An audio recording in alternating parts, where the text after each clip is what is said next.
छोटे छोटे बच्चे सभी को मेरा आंतरिक कर जोड़े। आज के सत्संग के परिचालक महोदय मुझे कुछ बोलने के लिए आह्वान किए हैं, इसीलिए मैं उनको धन्यवाद देता हूँ। और आज का जो सत्संग का निवेदन कर रहे हैं उनको मेरा बहुत बहुत जय।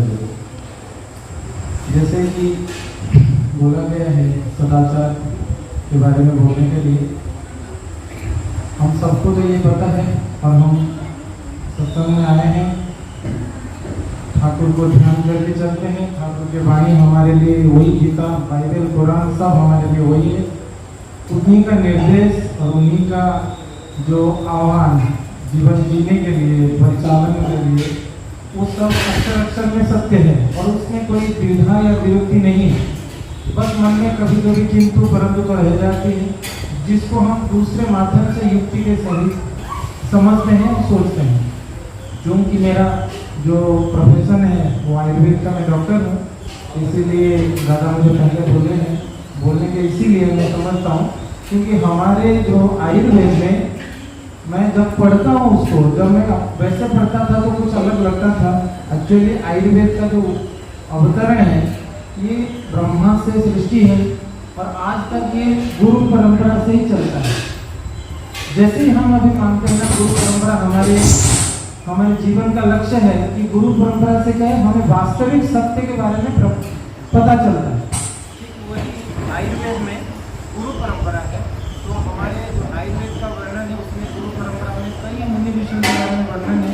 ब्रह्मा, दक्ष प्रजापति, अश्विनी कुमार, भारद्वाज, फिर वहाँ से फिर बाइफर्केशन होता है। जैसे हम भी देखते हैं ठाकुर से आगे चलते हैं, परिवार में 2 सदस्य, 4 सदस्य, सभी सदस्यों को लेके ये चला हुआ है। ठीक वैसे ही तो आयुर्वेद में अब तक जैसे लास्ट में हम देखते हैं चरक, महर्षि सुश्रुत, सभी की वही पहला दूसरा चैप्टर में 1-2 चीज छोड़ के उसके बाद ऐसा लगता है मन उसमें भी ठाकुर जी खूब वर्णन कर रहे हैं तो बैठ कर, क्योंकि सारे ज्ञान का भंडार तो वही है, बस माध्यम अलग है।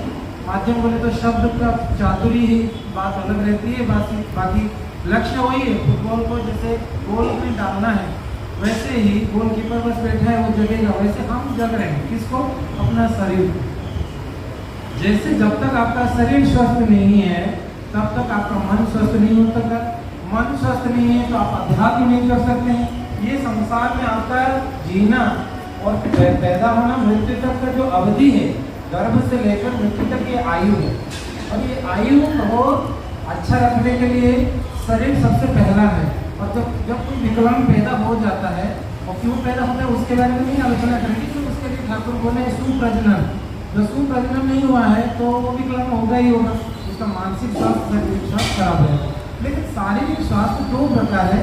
वो एक क्या है, एक हम जैसे मृत्यु बोलते हैं आकस्मिक मृत्यु, ये लेकिन 1 प्रकार है, बाकी 99 प्रकार जो है वो शारीरिक मृत्यु होती है, मतलब सेलुलर डेथ है, विभिन्न प्रकार की डेथ है। तो ऐसे ही हम प्रत्येक दिन नया पैदा होते हैं, रात को सोते हैं, अगले दिन दोबारा पैदा होते हैं। लेकिन वो क्या है, हमारा शारीरिक रूप से हम देख पाते हैं खुद को, लेकिन हमारे सेल फिर नया ग्रोथ होता है। ठीक वैसे ही हमारी जो आयु है वो निरंतर क्षय होता है।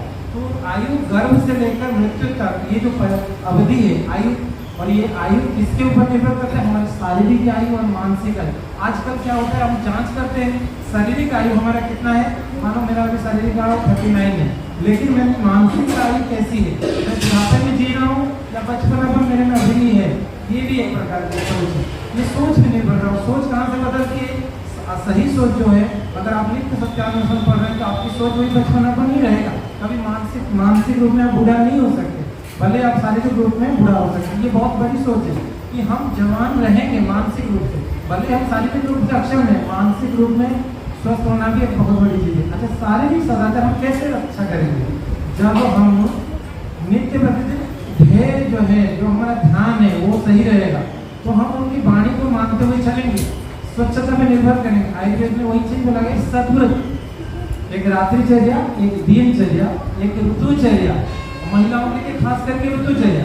ये देखिए ऋतुचर्या एक बहुत बड़ी टॉपिक है, उसको अगर हम बात करते हैं तो आजकल कोई नहीं मानता है, कोई हल्दी नहीं लगाता है, साबुन भी चले जाते हैं, लेकिन साबुन और हल्दी में बहुत डिफरेंस है। आप अपना जो ऋतुकाल है, जो 5-7 दिन महिला मालों को मानना है वो नहीं मानते, वो साबुन भी निर्भर करते हैं, लेकिन हल्दी और अपना जो वो साबुन में नहीं आ सकता, वो कॉस्मेटिक है।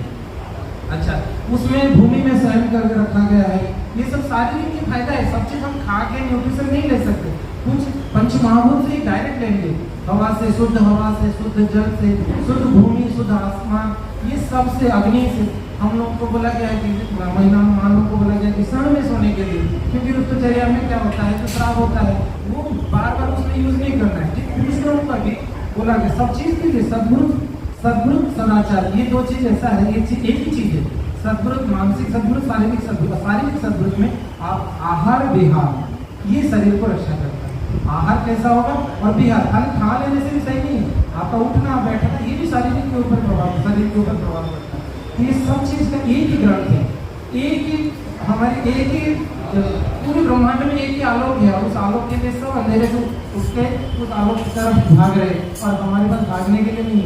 हम पहले बैठे हैं, उन्हीं के सामने बैठे हैं, उन्हीं के वाणी को बस मानते चलेंगे, शारीरिक सुस्ता रहेगा। हम ये जो भी छुआछूत बोलते हैं वो छुआछूत नहीं है, वो इन्फेक्शन ट्रांसफर ना होने का एक माध्यम है।